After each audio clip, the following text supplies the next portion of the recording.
नमस्कार दोस्तों, मैं राजेश कुमार। और आप कैसे हैं? ठीक ही होंगे, रेगुलर स्टडी कर रहे होंगे। और इसी को इम्प्रूव करने के लिए मैं एक वीडियो लेके आया हूँ टीलेज से रिलेटेड। जो भी आपके डाउट या कोई क्वेश्चन है वो आपके इस वीडियो में कवर हो जाएंगे। हम इस वीडियो में क्या पढ़ने वाले हैं उसको पहले देख लेते हैं। टीलेज क्या होता है और इसका ऑब्जेक्टिव क्या है, और नेक्स्ट इसका ऑब्जेक्टिव ऑफ टीलेज। फिर है टिल्थ क्या होता है, इसके बारे में पढ़ेंगे। और टाइप ऑफ टीलेज, कितने प्रकार के टीलेज होता है। मोस्टली हम 2 प्रकार के टीलेज पढ़ते हैं, पर मैं आपको 3 प्रकार के टीलेज बताने वाला हूँ। कंजर्वेशन टीलेज, और नेक्स्ट है क्लासिफिकेशन ऑफ टीलेज इम्प्लीमेंट, जिसमें हर बच्चे को लगभग कंफ्यूजन होता है, उसको हम इमेज के थ्रू पढ़ने वाले हैं। तो चलिए शुरू करते हैं। दोस्तों, एक खुशखबरी की बात है कि हमारा चैनल का 1000 का सब्सक्राइबर एम कंप्लीट हुआ है। इसके लिए आप सभी सब्सक्राइबर को हमारी तरफ से बहुत बहुत धन्यवाद। और आप हमारा इसी तरह साथ देते रहिए, और आगे हम बहुत ही बढ़िया यूजफुल कंटेंट लेके आते रहेंगे। आप हमारी वीडियो को लाइक कीजिए और शेयर कीजिए और फैला दीजिए पूरे सोशल मीडिया पे। और आप अगर हमारे चैनल पे नए हैं तो चैनल को सब्सक्राइब करके बेल आइकन को ऑन जरूर कीजिए, ताकि अगली नोटिफिकेशन मिलती रहे। टीलेज क्या होता है? टीलेज को हम डिफाइन कर सकते हैं: mechanical manipulation of soil to provide a favourable environment for good germination of seed and crop growth, to control weed and maintenance infiltration capacity and soil aeration. यानी कि हम कह सकते हैं किसी भी क्रॉप के काटने के बाद उस फील्ड में हम एग्रीकल्चर इम्प्लीमेंट का यूज, जैसे कि हैरो, प्लाव और रोटावेटर, इन सब का यूज करके हम सॉइल को उथल पुथल करते हैं, जिससे किसी भी क्रॉप के लिए सुटेबल इन्वायरमेंट जनरेट हो सके। जैसे हम वीड को कंट्रोल कर लेते हैं और सॉइल की इनफिल्ट्रेशन रेट को बढ़ा देते हैं, और सॉइल में जो एरिएशन होता है उसको बढ़ा देते हैं, जिससे कि किसी भी प्लांट के लिए एक फेवरेबल इन्वायरमेंट मिलता है। तो उसे हम टीलेज कहते हैं। और दूसरी भाषा में कह सकते हैं mechanical manipulation of soil to provide favourable condition for proper growth. Crop growth is called as tillage. यानी कि किसी भी क्रॉप को प्रॉपर ग्रोथ करने के लिए एक फेवरेबल कंडीशन देते हैं। और टीलेज के फादर जेंथ्रोटूल को बोला जाता है। ऑब्जेक्टिव ऑफ टीलेज का ऑब्जेक्टिव क्या है टीलेज करने का? पहला है adequate soil aeration for gaseous exchange in the seed and root zone. यानी कि किसी भी क्रॉप की सीड और रूट को एरिएशन यानी कि एयर की सख्त ज़रूरत होती है, उसको बढ़ाने के लिए हम टीलेज को करते हैं। और adequate seed soil contact to permit water flow to seed and seedling roots. यानी किसी भी सीड और सीडलिंग रूट के सीड और सॉइल का जो कांटेक्ट बढ़िया होने से उसमें वाटर फ्लो को बढ़ावा मिलता है, जिससे सीडलिंग की ग्रोथ बढ़िया हो सके। टू कंट्रोल वीड, यानी वीड का कंट्रोल करना। और हम थिनिंग, यानी कि किसी भी अनवांटेड क्रॉप प्लांट को हम क्रॉप यानी फील्ड से निकाल देते हैं, तो उसे थिनिंग बोलते हैं। टू मिनिमाइज सॉइल इरोजन को कम से कम करना। To manage plant residue, tillage करने से प्लांट रेसिड्यू यानी जो अपने क्रॉप की हार्वेस्टिंग करने के बाद जो उनका अवशेष बचता है हमारी फील्ड पे, वो उसे प्लांट रेसिड्यू बोलते हैं। और इसको हम टीलेज के द्वारा मैनेज कर सकते हैं। और उसे हम जैसे कि टीलेज करते हैं तो कुछ जो पार्ट होते हैं वो भूमि के अंदर दबा देते हैं, यानी सॉइल के अंदर हम दबा देते हैं, जिससे हमारे यानी कि ऑर्गेनिक मैटर में बढ़ावा मिलता है। और to incorporate and mix fertiliser, pesticide, soil amendments etcetera को, यानी कि हम टीलेज करते हैं तो फर्टिलाइजर, पेस्टिसाइड और सॉइल अमेंडमेंट को सॉइल के अंदर हम मिला देते हैं। और हमें ये to establish specific surface design for planting, irrigation, drainage, harvesting operation. यानी कि हम टीलेज करके हम उस पे एक स्पेसिफिक डिजाइन बना देते हैं, जिस पे हम प्लांटिंग कर सके और उसे इरिगेशन कर सके, और ड्रेनेज सिस्टम भी हम अप्लाई करते हैं, और हार्वेस्टिंग ऑपरेशन में आसानी हो, इसलिए हम एक स्पेसिफिक डिजाइन तैयार करते हैं। Tillage. Soil tilth is a physical condition of soil किसी भी सॉइल की एक फिजिकल कंडीशन को हम सॉइल टिल्थ कहते हैं, specially in relation to its suitability for planting और growing a crop. Factor that determine tilth include the formation and stability of aggregated soil particles, moisture content and degree of aeration, soil biota, rate of water infiltration and drainage. Type of tillage ये दो प्रकार के होते हैं, preparatory cultivation और after cultivation. यानी preparatory cultivation हम किसी भी फील्ड को प्रिपेयर करते हैं कल्टीवेशन करने के लिए, तो उसे हम प्रिपरेटरी कल्टीवेशन, और एक कहता है आफ्टर कल्टीवेशन, यानी कि कल्टीवेशन करने के बाद क्या हम उसमें टिलेज करते हैं। और प्रिपरेटरी कल्टीवेशन फिर 3 प्रकार के होते हैं, प्राइमरी टिलेज, सेकेंडरी टिलेज और लेआउट ऑफ सीड बेड।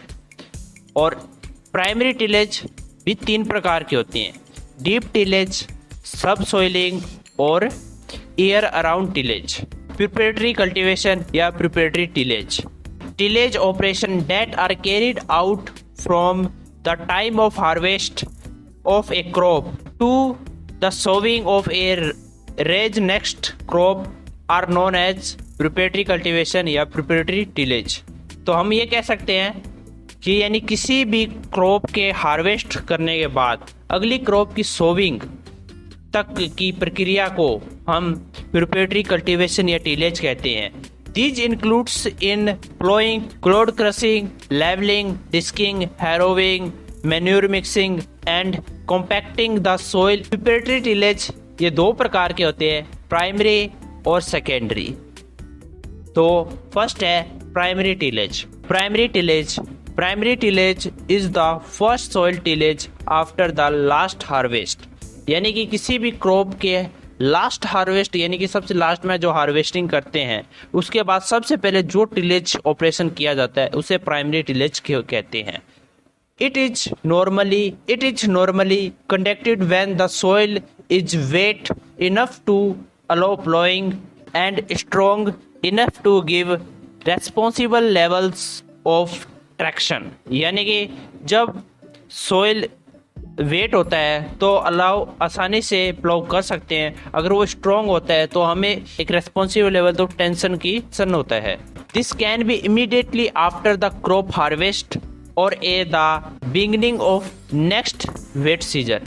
यानी कि ये एक harvest last it is constitute the initial major soil working operation.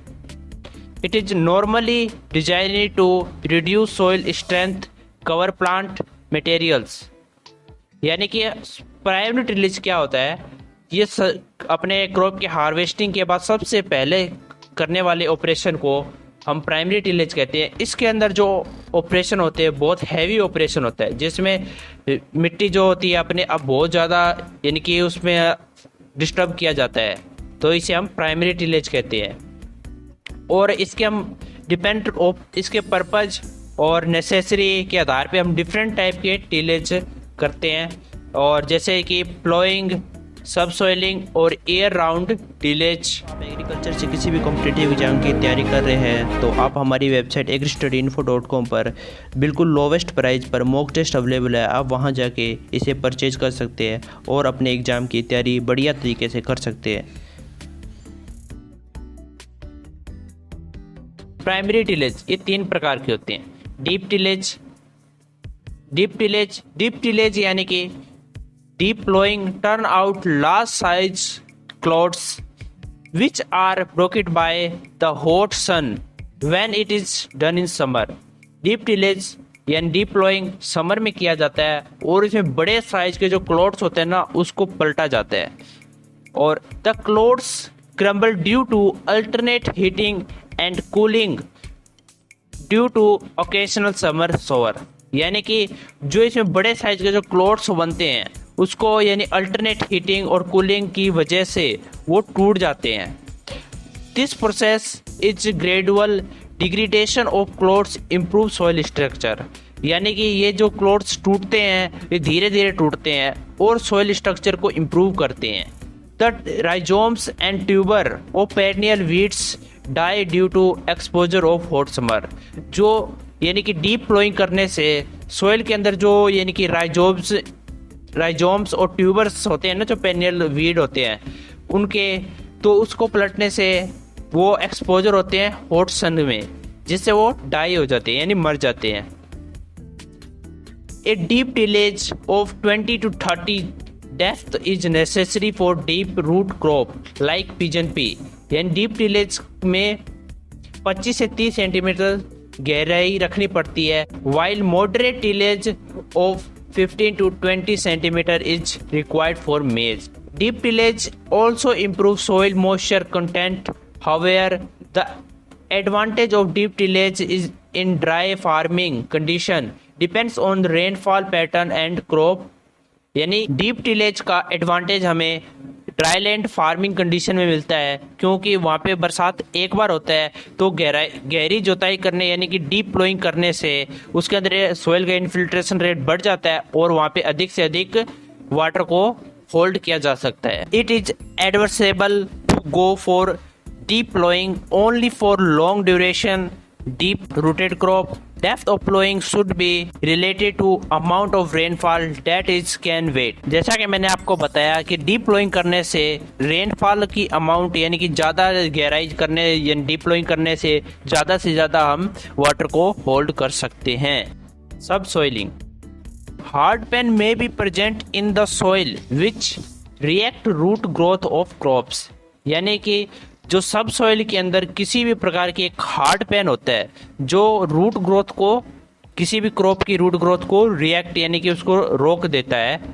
These में भी salt pan, iron pans, aluminium pans, clay pans और मैन मेड पेन्स हो सकते हैं। यानी कि ये कौन कौन से, एक साल्ट पेन हो सकते हैं, आयरन और एल्यूमिनियम पेन हो सकते हैं, क्ले पेन हो सकता है और आदमियों के द्वारा बनाया गया पेन हो सकता है। आदमियों के द्वारा कैसे? Man made pans are tillage pan induced by repeated tillage at a some depth, यानी कि जब मैन मेड पेन कैसे बनता है, जब एक ही डेप्थ पर बार बार टिलेज ऑपरेशन करते हैं तो वहाँ पे एक हार्ड पेन बन जाता है। Growth of crop is confined to top feet centimeter of soil, which depth penetration of root is inhibited by hard pan, यानी कि जो रूट ग्रोथ होती है वो ऊपर के कुछ सेंटीमीटर में बढ़िया होती है और फिर नीचे रुक जाती है, यानी नीचे जो हार्ड पेन आता है उससे उसको पेनिट्रेट नहीं कर पाते हैं प्लांट की root growth. For example cotton root grow to a depth of 2 metre in deep alluvial soil without any pan. When hard pen are present, they grow only up to hard pen, say 15 to 20 centimetre, यानी कि जो cotton होता है उसकी जो root होती है वो 2 मीटर तक ग्रोथ कर सकता है, बट यानी कि जब हार्ड पेन आ जाता है जब वो 15 से 20 सेंटीमीटर ही ग्रोथ हो पाती है उसकी। और सिमिलरली जैसे vertical root growth of sugarcane is restricted due to hard pan and it is not compensated by horizontal spread, यानी कि जो शुगर कैन में जो वर्टिकल रूट ग्रोथ होती है वो रुक जाती है, बट यानी कि अगर उसके अंदर हॉरिजॉन्टल यानी रूट का हॉरिजॉन्टल स्प्रेड हो तो भी उतना फ़ायदा नहीं मिल पाता जितना कि वर्टिकल ग्रोथ से मिलता है। Subsoiling is breaking the hard pan off without inversion and with less disturbance of top soil, यानी कि जो टॉप सॉइल को बहुत ही कम डिस्टर्ब करके और हार्ड पेन को तोड़ना सब सॉइलिंग कहलाता है। A narrow cut is made in the top soil while share of the subsoiler shatters hard pan. Chisel plow are also used to break hard pan present even at 60 to 70 centimetre, यानी जब 60 to 70 centimetre नीचे hard pen होता है तो उसको तोड़ने के लिए हम चिसल प्लो का यूज करते हैं। Year round tillage, tillage operation carried out throughout the year are known as year round tillage, यानी कि पूरे साल टिलेज ऑपरेशन करते हैं तो उसे ईयर राउंड टिलेज कहते हैं। इन ड्राई फार्मिंग रीजन्स में field preparation initiated with the help of summer shower, जब वहाँ पे पहली बार जो बरसात शुरू होती है वहाँ पे इसको किया जाता है ताकि अधिक से अधिक पानी होल्ड कर सके। और repeated tillage operation are carried out until sowing of the crop, यानी जब तक ऑपरेशन किया जाता है जब तक हम कोई यानी क्रॉप की सोविंग ना कर ले, जब तक रिपीट बार बार टिलेज अपने करते हैं। Even after harvest of the crop the field is repeatedly ploughed और harrowed to avoid weed growth in the off season. जब ऑफ सीजन होता है, जब हम प्लोइंग और हैरोविंग करते हैं ताकि वीड को अवॉइड कर सके, ग्रोथ को अवॉइड कर सके। और सोविंग सीजन आते ही हम उसमें सोविंग करते हैं। सेकेंडरी टिलेज लाइटर और finer operation performed on the soil after primary tillage are known as secondary tillage. यानी कि सेकेंडरी टिलेज में वो ऑपरेशन करते हैं जो यानी कि लाइटर और फाइनर जो होते हैं ना, थोड़े बहुत वो ऑपरेशन किए जाते हैं। जबकि प्राइमरी टिलेज में क्या है, सबसे ज़्यादा यानी कि डिस्टर्ब किया जाता है सॉइल को, और यहाँ पे लेस, सेकेंडरी टिलेज में लेस डिस्टर्ब करते हैं सॉइल को। After ploughing field are left with large clods with some weeds and stubble partially uprooted, यानी कि उसको हम हटाते जो यानी कि प्राइमरी टिलेज के बाद जो फील्ड में कुछ मात्रा में यानी क्लोट्स और स्टबल्स रह जाते हैं, अप्रूटेड वीड्स रह जाते हैं, उनको हम हाइड कर देते हैं। Harrowing is done to a shallow depth to crush the clods and to uproot the remaining weeds and stubbles, यानी कि हैरोविंग करके हम जो हल्की हैरोविंग करते हैं और ऊपर थोड़ी सी गहराई में की जाती है हैरोविंग, और उससे हम जो वीड्स जो वीड्स बचे हुए हैं और रिमेनिंग जो वीड है, स्टबल है, उनको हटाते हैं। और disc harrow, cultivators, blade harrow etcetera are हम यूज करते हैं इसके लिए।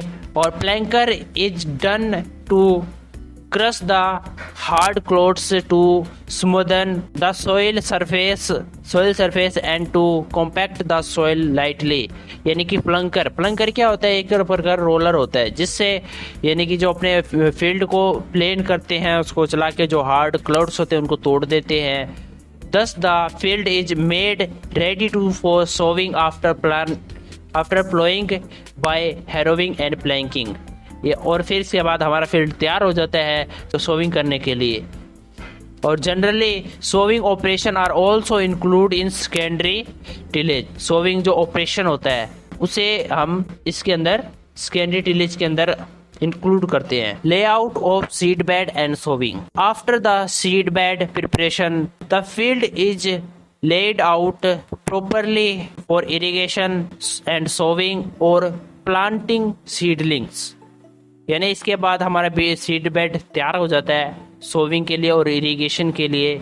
After the secondary tillage these crops are sown without any land treatment. Secondary tillage के बाद विदाउट लैंड ट्रीटमेंट के हम सोविंग कर सकते हैं। However the growing during rainy season in deep black soil is a problem due to ill drainage condition as tillage is not possible during the rainy season, यानी rainy season के अंदर हम black soil के अंदर tillage नहीं कर सकते, बहुत ही मुश्किल होता है। अभी तक हमने एक पार्ट कवर किया है, वो है प्रिपरेटरी कल्टीवेशन या प्रिपरेटरी टिलेज, और सेकंड पार्ट है आफ्टर कल्टीवेशन या after tillage. means the tillage operation that are carried out in the standing crop are called as after tillage, यानी जो स्टैंडिंग क्रॉप के अंदर जो ऑपरेशन किए जाते हैं उसे आफ्टर टिलेज कहते हैं। It includes tilling and side dressing of fertilizer, earthing up and intercultivation। इसके अंदर हम साइड ड्रेसिंग और ड्रेसिंग और ड्रिलिंग और अर्थिंग अप और इंटरकल्टिवेशन ऑपरेशन को हम करते हैं।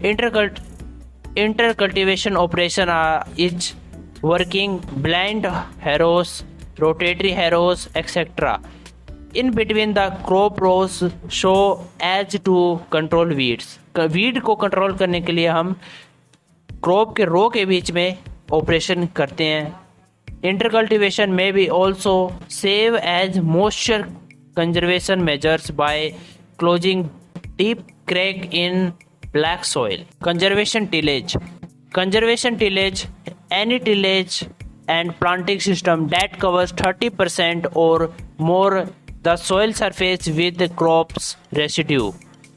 After planting, to reduce soil erosion by water or any system that maintain at least 11-20 kg per hectare of field. Small grain and residue equivalent on the surface throughout the critical wind erosion period is called as conservation tillage system. यानी कि जब अपने field का surface को crop residue से 30% या उससे भी ज़्यादा क्रॉप रेसिड्यू से अपने कवर करते हैं, जिसके कारण अपने जो यानी कि सॉइल इरोजन में रिड्यूस होता है, और इसमें हम 1120 kg पर हेक्टेयर के हिसाब से वाटर और एनी सब्सटेंस का यूज करते हैं। यानी जब क्रिटिकल विंड इरोजन आता है पीरियड, जब यानी कि सॉइल इरोजन कम होता है, तो उसे कंजर्वेशन टिलेज सिस्टम कहते हैं। Reduce till system leave 15 to 30% residue cover after planting और 560 to 1120 kg per hectare of small grains reduce equivalent throughout the critical wind erosion period. Conventional tillage या till. Conventional till system leaves less than 15% residue cover after planting or less than 560 kg per hectare of small grain residue equivalent throughout the critical wind erosion period. हम कह सकते हैं reduce till के अंदर हम 30% से यानी 15 से 20%, हम कह सकते हैं कि कन्वेंशनल टिलेज में 15% और जो यानी कि अपने रिड्यूस टिलेज में 15 से 30% नॉट टिलेज या नो टिल, इसके अंदर हम अपने फील्ड को कोई भी टिलेज यानी नहीं करते, बस हम न्यूट्रिएंट्स को उसके अंदर डालते हैं, उसे नो टिलेज कहते हैं। यानी कि उसकी जो सरफेस को अनडिस्टर्ब यानी डिस्टर्ब भी नहीं करते। रेडिश टिलेज या रिड टिल, इसके अंदर भी हम सरफेस को यानी कि हम डिस्टर्ब नहीं करते, और जो भी यानी कि जो क्रॉप रेसिड्यू होता है उसको हम रिज होते हैं उसके ऊपर हम रखते हैं। मल्चिंग टिलेज के अंदर हम जो अपने क्रॉप रेसिड्यू वगैरह होते हैं या प्लास्टिक वगैरह होते हैं उसको हम यानी हमारे क्रॉप स्टैंडिंग क्रॉप में जो रो के बीच में जगह होती है उसके अंदर हम उस पर फैला देते हैं, तो उसे मल्चिंग टिलेज बोलते हैं। ठीक है, और ये ज़्यादा इफेक्टिव है नो टिल और रेडिश टिल से। Classification of implements. Primary tillage implements, this is यह क्या है? दिस इज मोटबोल प्लाव, इसे क्या बोलेंगे? Disc plough. ये क्या? Chisel plough. आप इन इमेज को देख के याद कर सकते हैं ये क्या है? रोटावेटर। और इसे सब सॉइलर। सेकेंडरी टिलेज इम्प्लीमेंट्स वो होते हैं जो यानी कि स्वेलो डेप्थ पे वर्क करते हैं, और इसके मेन फंक्शन होते हैं यानी ब्रेक द सॉइल क्लाउड्स, यानी सॉइल के क्लाउड्स को तोड़ना, और सेटर्स द सॉइल क्लाउड्स और उसको बिखेरना, और levels the soil and plant waste stubble, और जो यानी कि जो लेवल कर देते हैं। Kill the weed and help cover conserve moisture, ये क्या है? Secondary cultivator. Next is sweep cultivator. Next is harrows, डिक्स हैरो, और प्लैंकर या roller. This is leveller, this is ridger. Thank you so much दोस्तों। अगर आपको यह वीडियो पसंद आया तो वीडियो को लाइक कीजिए और शेयर भी कीजिए। अगर आपको इसका PDF चाहिए तो लिंक डिस्क्रिप्शन में दिया हुआ है, आप वहां से हमारी वेबसाइट agristudyinfo.com पर जाकर आप